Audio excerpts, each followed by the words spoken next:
Yo, what's up guys, Shujinkydink here, and welcome to a video all about your comments. Some really good ones this month. There's quite a few. This is going to be a bit of a lengthy video. I hope I don't ramble too much. But if you're new to the channel, every month I do one of these videos, and I always go back to the previous video and try and pick some of those ones first to make sure that they make it on. So if you have any questions for next month, post them in the comments below. I'll try and answer them. But let's get to it.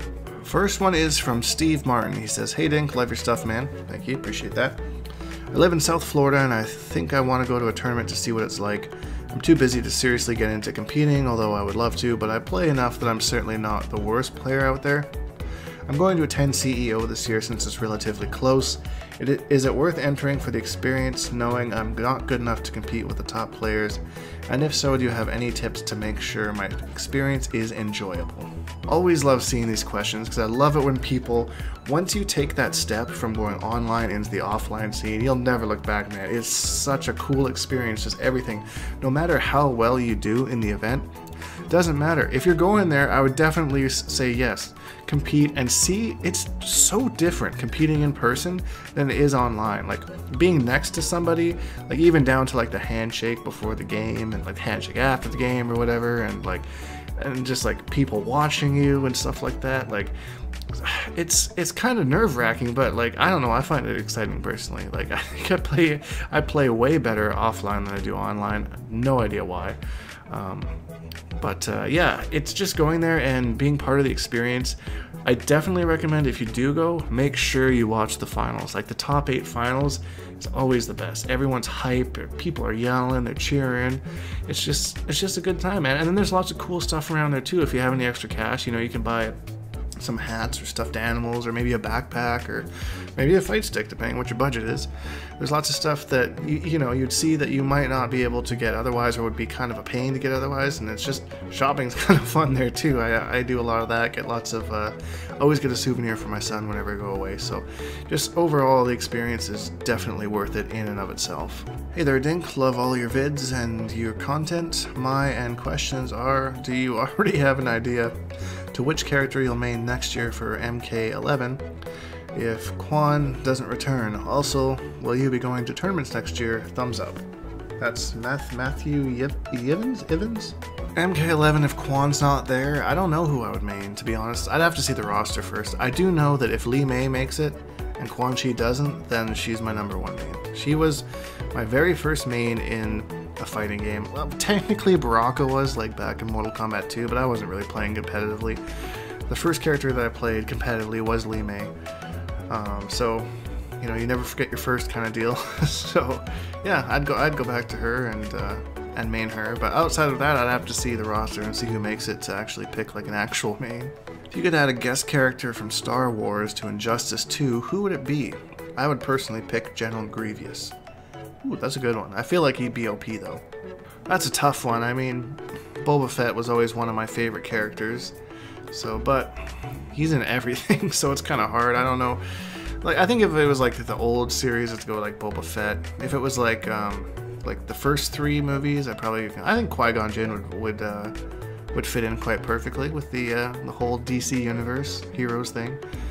And the new ones, I think Poe Dameron would be the one that I'd pick. I just think that he'd be such a personality. He'd have some neat moves and some tricky special moves and cool gear. So those would probably be the 3 that come to mind. I mean, if I thought about it more, maybe I'd change it. But I don't know. I think those are solid choices. I mean, maybe Jar Jar. No. Lord Noodles, the airport move. But now let's get serious. Tell us 3 things the audience don't know about you. That's a juicy one.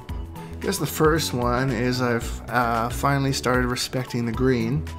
And no, I'm not talking about that. I know where your mind's going with that. I've started buying plants. I got 3 plants. I got like a spider plant, I got a fern, and then I got a tropical plant. I don't know what I bought one. Well, actually, I didn't even buy the first one. The first one a friend gave to me, and then I just liked having plants. So I was like, yeah, heck yeah, I'm gonna buy more plants. So I bought more plants, and I freaking love it, and I want to buy more. I'm like addicted to plants right now. It's especially in the wintertime, it's really nice to have something green to look at. Like, yeah, I don't really I don't really know. It's just what I do. Second thing, I'm going to tell you this because I challenge you to do it yourself, is, this is funny. I always put the lid on the toilet seat down when I flush it. Always. It was a friend once that told me that, like, I was super paranoid about all the bacteria and stuff that comes out of a toilet when you flush it. So she always put the lid down when she did it, and I really thought about it, and I was like, all right, well, I'll try that. And I did it for a week. Like, do it for a week, and then look at your toilet lid, and like think about all that stuff's like going in. It's probably overkill, but it's just something that I've got used to doing, which kind of sucks sometimes because like my dog likes to drink out of the toilet, so if I close it, he can't drink. So I gotta be careful of that. But yeah, I don't know. It's just something weird that I've always, well, not always, but for a while now I've done. I'm having trouble thinking of a third one. A few people already know this, but I was training in MMA for a while a few years ago. I had a fight lined up and the paperwork didn't work out for whatever reason. I'm not really sure. I don't think the event got canceled. I forget what happened. I emailed all my medical stuff away and I just never heard back. Maybe I failed it and they just didn't want to tell me. But after that, I kind of stopped getting into that. I think that's when I went to my first tournament. And then I was like, yeah, this is my life now. Get rid of that MMA stuff. Yeah, no, I thought those were interesting.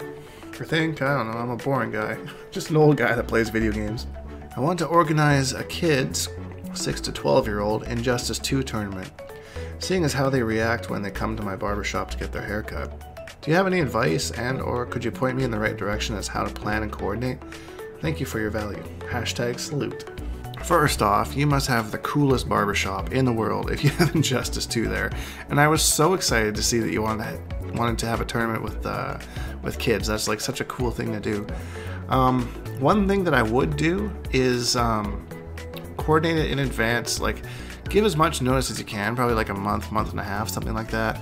And like post like a flyer on your front door or something like that of the shop, just with dates and times and that kind of thing, and really talk about it with the kids' parents. I think that would probably be like the most important thing, is to plant it in the parents' brain that this is something that your kid, you know, might really, don't push it or anything obviously like that, but you know, just saying like, hey, you know, we're having this Injustice 2 tournament on this such a day. I noticed that every time you're in here, your kid, you know, it shows lots of interest in it, or, you know, getting the parent involved as much as the kid, and then, you know, that'll really like grow that interest.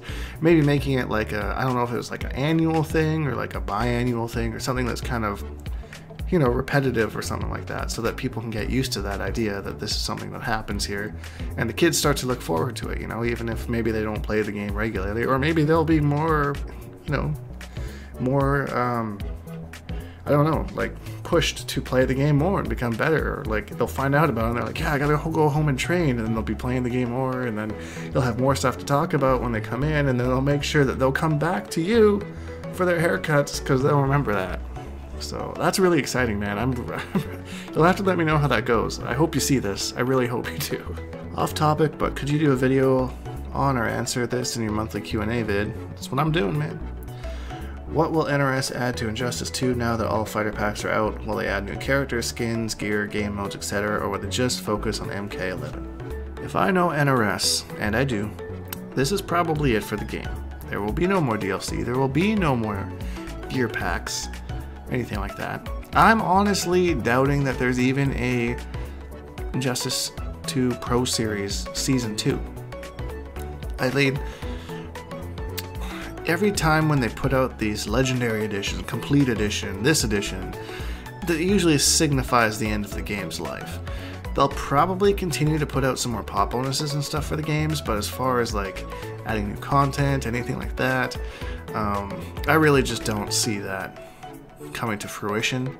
I think we'll probably, if anything, start to see the MK11 leaks starting at Combo Breaker this year. Maybe at like a small trailer or something like that. They might have one more balance patch for this game, and then that'll probably be it.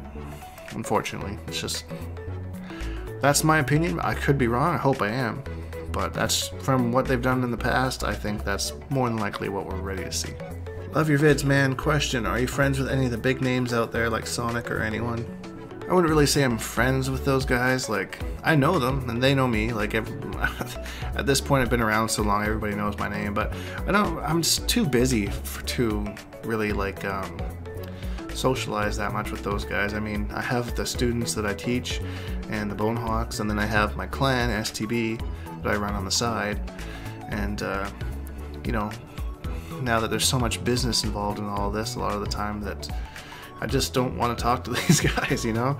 And it's different now, like in the Mortal Kombat 9 days, and like MKX even to an extent, it was a lot smaller and there was like less people to talk to. So everyone kind of got to know everyone a little bit better. And not saying it's a bad thing that we've grown, it's awesome. I mean, Injustice 2 is going to esports, but as you go that route, you start to take away that closeness, the social aspect of it a little bit more. It becomes a little bit more spread out, and especially with how good the netcode is now, a lot of the local scenes are dying, unfortunately, because people can just get their experience online, and it's very similar to offline. So if you have an offline scene in your area, go and support it, and you know, just go out and even just watch, or if you don't want to, or you know, just hang out with a friend there and just see what it's about. And check out testyourmight.com, because that's got a lot of good information on upcoming tournaments and events and stuff like that. Smash.gg, of course, is also a good one. But yeah, keep that social aspect of it alive, because a lot of it's kind of gone and it's just not what it used to be. But yeah, again, not saying that's a bad thing. It's awesome. We're going in the right direction for sure. But yeah, it's just my opinion on that. Never have I ever been in one of these videos, Dink. Dan, why are you lying to me, bro? Don't lie to me, you just lied to me. Everyone here knows that you just lied. In front of however many people actually watch this video. You're a liar, Dan, for the rest of time. Would you give Cheetah the business? Would that be considered bestiality? Like, what is she? Is she considered a human? Is she more considered a cat? Because cats do not have the business like humans do. It is very violent, and I'm not sure that I would be down for that. What if you do not have any far-reaching strings like Batman, and to make it worse, if you are getting abused by far-reaching strings that keep them plus? Then all you got is the jump in, which really sucks. I know he got a good trait, but I can't always depend on that to open people up, since when it's out, people are more cautious. I think this was talking about like whiff punishing, jumping, that kind of thing, getting in on somebody without jumping. Yeah, I mean, in regards to that, what you can do is, instead of you finding your way in, you bait them and outspace them. So like, find out where they are at, and be in a range where you like, you can walk backwards, maybe jump backwards, and just play the spacing game. Don't come in at them. Make it look like you're going to come in, and maybe they'll try and attack you because you'll be in range, and then you jump back and then you start a combo. That's a great way to open somebody up. Like, let them open themselves up, you know, just be patient, don't do anything. People get impatient quite quickly in fighting games, for sure. So it's not always about how do I open them up. It's like, sometimes they open themselves up, or you can bait them to do that. And especially with Batman's trait. I mean, if you have trait out, yeah, of course it's going to be a little bit harder, but try and make them do something and then punish them with the trait and then go from there. So, you know, you don't always have to go in to get something started, is basically what I'm saying. Okay, here is a joke. What type of computer says hello when you turn it on? Find out next time on Reading Your Comments, Zed. It's Adele. Adele says hello when you turn it on. I knew that. I swear to God, I did not look that up. I am the king of dad jokes. I got puns out the yin yang. It's a well-known thing at my workplace that like I have a pun every week that I have. Like, my first one was like, what do you call an underwater spy? James Pond. You guys have heard a few of them in my videos, so I'm not going to go over a lot of them, but you know, just know. I know, man. I have yet to hear a pun I haven't heard. That's a challenge. Anyways, guys, I hope you enjoyed this video. If you did, leave a like, because it really helps me out, and subscribe if you haven't, because why am I wearing headphones? There's nothing on. We make new videos every single day. Hashtag Bonehawks and all that stuff, and we'll see all you guys in the next video.